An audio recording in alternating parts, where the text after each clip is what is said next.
ভাবে আমরা যে যেখানেই যাই না কেন এই সংসারে আসবো কর্ম করতে। তা কর্ম ক্ষয় করতে হয়। কর্ম ক্ষয় কি করে করবে? কর্মক্ষয় হচ্ছে যে কর্মটা করছি সেটা ঈশ্বরে অর্পণ করে করে, আর কর্মটাকে জমাবো না। যেটাই করছি সেটা ঈশ্বরকে দিয়ে দিচ্ছি, আমার কিছু চাই না, আমার ব্যাগ ফাঁকা। সেই জন্য কিছুতেই কর্ম নিতে নেই, কর্ম দিয়ে দিতে হয় ঈশ্বরকে। আর যখন ঈশ্বরকে দিয়ে দিচ্ছি, কিভাবে দিই? মন থেকে, মনে মনে। আর নিয়ে নিয়ে কর্ম করবো যে ঠাকুর কোথায় আছে ওকে নিয়ে নাও, সেরকম কিছু না। মনে মনে করতে হয় যে যেটাই করলাম সঙ্গে সঙ্গে বলে দেওয়া, এটা কিন্তু তোমাকে দিয়ে দিলাম, এরপরে তোমার ব্যাপার। এই যে আমরা পাঠ করি, এই পাঠের পরে রামকৃষ্ণ অর্পণমস্তু এটা বলা হয়, শ্রীরামকৃষ্ণকে দিলাম। কেন? যেই পাঠটা করছি এর ফলে ভালো ফল হচ্ছে, হবেই হবে। অন্তত পক্ষে 1 ঘন্টা যারা পড়ছি, যারা শুনছি, ওদের ভালো হবেই হবে। এখন যখন আমরা কোনো সিনেমাতে যাই, 1 ঘন্টা বা 2 ঘন্টা 3 ঘন্টা ধরে যে মুভিটা দেখি, তার ফলটা তো মনের মধ্যে থাকবে, সঙ্গে সঙ্গে তো বলতে পারি না। সুতরাং এইরকম আমার ছোটবেলায়, আমার তো একটু বুদ্ধিটা কম, তো আমি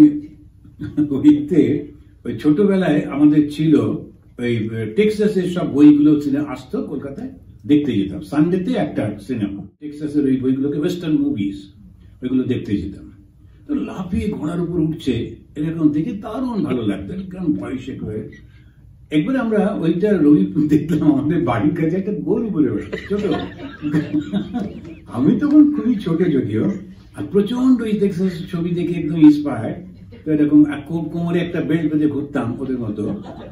তো ওই গরুটা দেখে আমার প্রচন্ড উৎসাহ হলো, নিজেও গরু, আর ছোট গরু, বাছুর।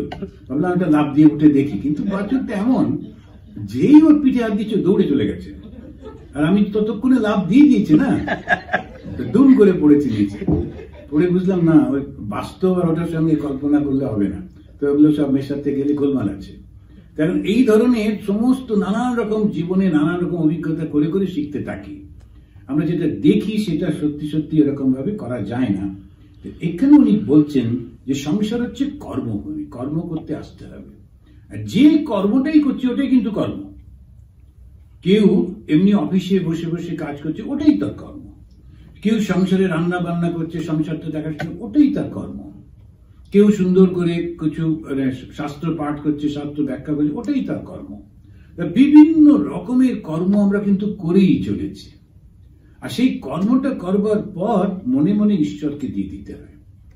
সেই জন্যে ঠাকুরের যিনি সন্তান বলা হয়, তিনি ব্রহ্মানন্দজি মহারাজ, রাজা মহারাজ বলে সবাই জানে। তিনি ওই বলেছিলেন, একজন যখন জিজ্ঞেস করলেন, বললেন যে ঠাকুরের একটা ছবি পকেটে করে নিয়ে যাবে। অফিসে গিয়ে যখন তুমি কাজ শুরু করছো, ফাইল খোলার আগে, তখন ওই ছবিটা বের করে দেখে বলবে, ঠাকুর তুমি আমাকে এই কর্ম দিয়েছো, আমি শুরু করছি। ব্যাস, আবার রেখে দিয়ে কাজ করো। টিফিন টাইমে আবার বের করে বলবে, আজকে এই পর্যন্ত করেছি, 2-1টা ভুল হয়েছে, আর বেশিরভাগ ঠিক হয়েছে, একটা রিপোর্ট দিয়ে দিলে। আবার যদি শেষ হয়ে গেল, ছবি বের করে বলবে, আজকে এই পর্যন্ত তুমি গ্রহণ করো, তাতেই হবে। এত সোজা করে বলছে।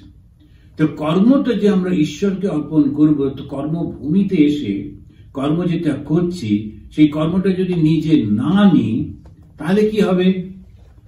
কর্মফল কিন্তু হচ্ছে না, ফলে কর্ম ক্ষয় হয়ে যাচ্ছে। একটা জিনিস শেষ হচ্ছে, শেষ হচ্ছে, শেষ হচ্ছে, করতে করতে আর কর্ম থাকবে না। যেই কর্মফল থাকবে না, তখন তো তুমি মুক্ত। কর্ম থাকার জন্যই বন্ধন, কর্ম না থাকলে আর সঙ্গে সঙ্গে আর একটা জিনিসকে ডেভেলপ করতে হয়, আমি তোমাকে চাই, আমি তোমাকে চাই, আমি তোমাকে চাই।